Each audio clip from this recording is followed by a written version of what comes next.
Hello friends, मेरा नाम है डॉक्टर विशाल नागर और आज हम बात करेंगे about the plasma therapy. Plasma therapy recently आपने सुना होगा कि दिल्ली के chief minister mister Arvind Kejriwal ने रिसेंटली जो है प्लाज्मा थेरेपी के बारे में काफ़ी बताया है और उन्होंने जो है प्लाज्मा थेरेपी के बारे में काफ़ी इंफॉर्मेशन दी है कि प्लाज्मा थेरेपी क्या होती है, किस तरीके से प्लाज्मा थेरेपी जो है दिल्ली के जो कुछ पेशेंट्स हैं उनमें काफ़ी यूज़फुल जो है रही है। उनको जो है वेंटिलेटर से हटाने में भी बहुत इफ़ेक्टिव रही है कि उनको वेंटिलेटर पे कुछ अफ़ेक्ट नहीं, उनको वेंटिलेटर से हटा दिया और जो है वो रिकवर कर गए। तो हम इन सब चीज़ों के बारे में जानेंगे कि प्लाज्मा थेरेपी क्या होती है, किस तरीके से जो है प्लाज्मा थेरेपी कोविड पेशेंट्स में इफ़ेक्ट कर रही है और लॉन्ग टर्म में क्या ये इफ़ेक्टिव रहेगी, क्या ये सॉल्यूशन रहेगा, किस तरीके से ये हेल्प कर सकती है, इन सब चीज़ों के बारे में हम जानेंगे। दोस्तों, हमारा जो ब्लड होता है इसके 2 कंपोनेंट्स होते हैं, ये 2 पार्ट्स में डिवाइड होता है। एक तो होता है जो कि प्लाज्मा होता है, दूसरा जो होता है वो ब्लड सेल्स होते हैं कि ब्लड सेल्स एंड प्लाज्मा ये 2 पार्ट्स होते हैं हमारे ब्लड के।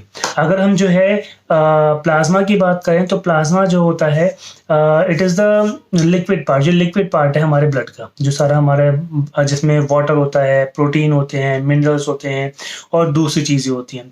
लेकिन हम ब्लड सेल्स की बात करें तो बेसिकली हमारे ब्लड में 3 तरह के जो है सेल्स होते हैं, जैसे कि वाइट ब्लड सेल्स होते हैं, आरबीसी जिन्हें हम रेड ब्लड सेल्स बोलते हैं, और जो है थ्रोम्बोसाइट्स होते हैं जिनसे प्लेटलेट्स बनते हैं।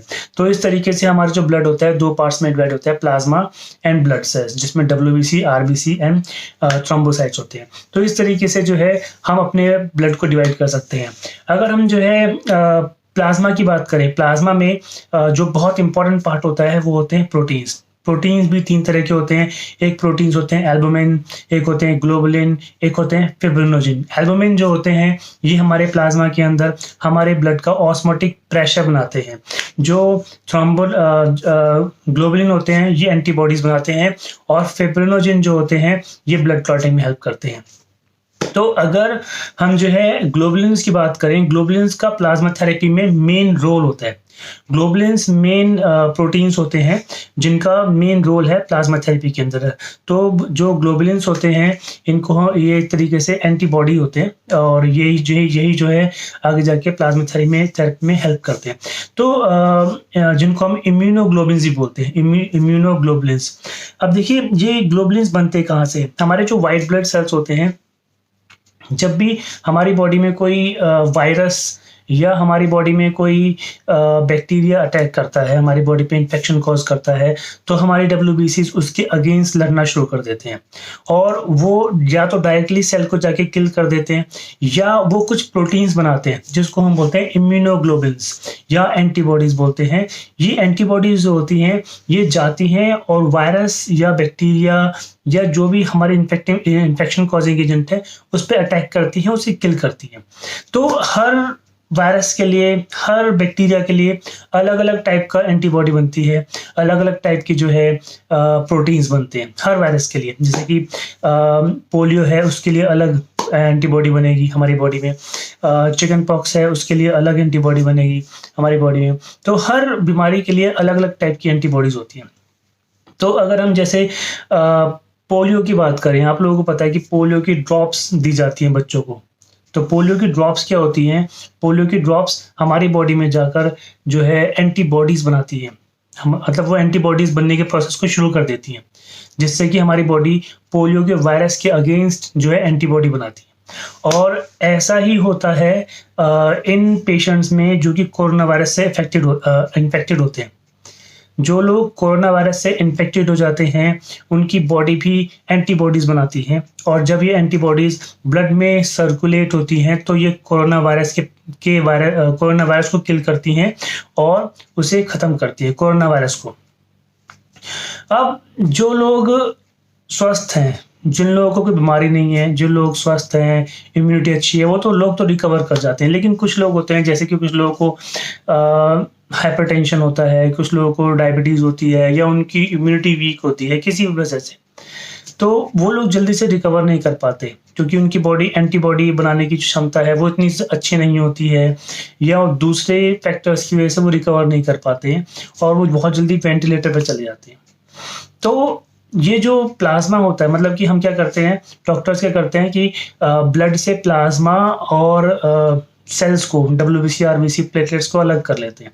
तो प्लाज्मा और सेल्स को जब अलग कर लिया गया तो हमारे पास प्लाज्मा आ जाता है, लिक्विड पार्ट आ जाता है ब्लड का, जो कि सिर्फ वाटर और प्रोटीन्स होते हैं। और इसी प्लाज्मा को जो है कोरोना के पेशेंट को दिया जाता है।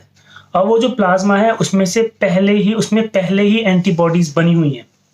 जो प्लाज्मा को रिकवर्ड पेशेंट का दिया जा रहा है, मतलब जो कोरोना से ठीक हो चुका है, उसका प्लाज्मा एक पेशेंट को दिया जा रहा है। तो जो रिकवर्ड पेशेंट है उसकी बॉडी में तो, उसके प्लाज्मा में तो ऑलरेडी एंटीबॉडीज होंगी, और वो एंटीबॉडीज हमने निकाल कर दूसरे पेशेंट को ट्रांसफर कर दी। मतलब हम जो है बनी बनाई एंटीबॉडीज, बने बनाए प्रोटीन्स जो है जो कोरोना का पेशेंट है उसको ट्रांसफर कर रहे हैं। तो मतलब हम उसकी इम्यूनिटी को बढ़ा रहे हैं, उसकी बॉडी में एंटीबॉडीज ट्रांसफर करके हम उसकी इम्यूनिटी को बढ़ा रहे हैं। और जब पेशेंट की इम्यूनिटी बढ़ेगी, जो इन्फेक्टेड है, जो है वेंटिलेटर पे है, तो उसकी इम्यूनिटी बढ़ेगी तो उसकी बॉडी को जो है रिकवर करने में बहुत आसानी होगी और पेशेंट जो है रिकवर कर जाएगा। तो दोस्तों, प्लाज्मा थेरेपी एक बहुत ही बढ़िया थेरेपी है। ऐसा नहीं है पहली बार यूज़ किया जा रहा है, और उसको बहुत सारे जगहों पे यूज़ किया जाता है। जैसे कि टेटनस की हम बात करें, टेटनस जो इन्फेक्शन होता है उसमें भी हम बनी बनाई एंटीबॉडीज पेशेंट की बॉडी में डालते हैं। और जैसे कि स्नेक बाइट्स होती हैं, स्नेक बाइट्स जो किसी को सांप ने खा लिया, तो इस केस में भी हम जो है यही करते हैं कि हम बनी बनाई एंटीबॉडीज पेशेंट के ब्लड में सर्कुलेट करते हैं। जो एक छोटा बच्चा होता है, वो जब मदर्स मिल्क, एक अपनी माँ के दूध को पीता है, तो इसमें भी सेम चीज़ होती है। माँ के दूध में बनी बनाई एंटीबॉडीज होती हैं जो कि बच्चे की बॉडी में जाती हैं और बच्चे की इम्यूनिटी को बढ़ाती हैं। जिन बच्चों को माँ का दूध नहीं मिल पाता, उन बच्चों की इम्यूनिटी अक्सर वीक रह जाती है। क्यों? क्योंकि उनको वो एंटीबॉडीज नहीं मिल पाती। एंटीबॉडीज जो होती है एक तरीके से हमें रिकवर करने में हेल्प करती है, हमारे इम्यूनिटी बनाने में हेल्प करती है। और जो पेशेंट वीक होते जा रहे हैं, जो वेंटिलेटर पे पहुंच गए, जिनकी इम्यूनिटी बहुत वीक हो गई है, उनको अगर हम बनी बनाई एंटीबॉडीज, मतलब प्लाज्मा में जो एंटीबॉडीज है वो देंगे, तो इससे उन पेशेंट्स का जो रिकवरी रेट है वो बहुत अच्छा हो जाता है, बहुत बढ़िया हो जाता है। जो है ये प्लाज्मा थेरेपी होती है। एंड प्लाज्मा थेरेपी जो है ये काफ़ी इफेक्टिव थेरेपी है और ये हम बरसों से यूज़ करते आ रहे हैं।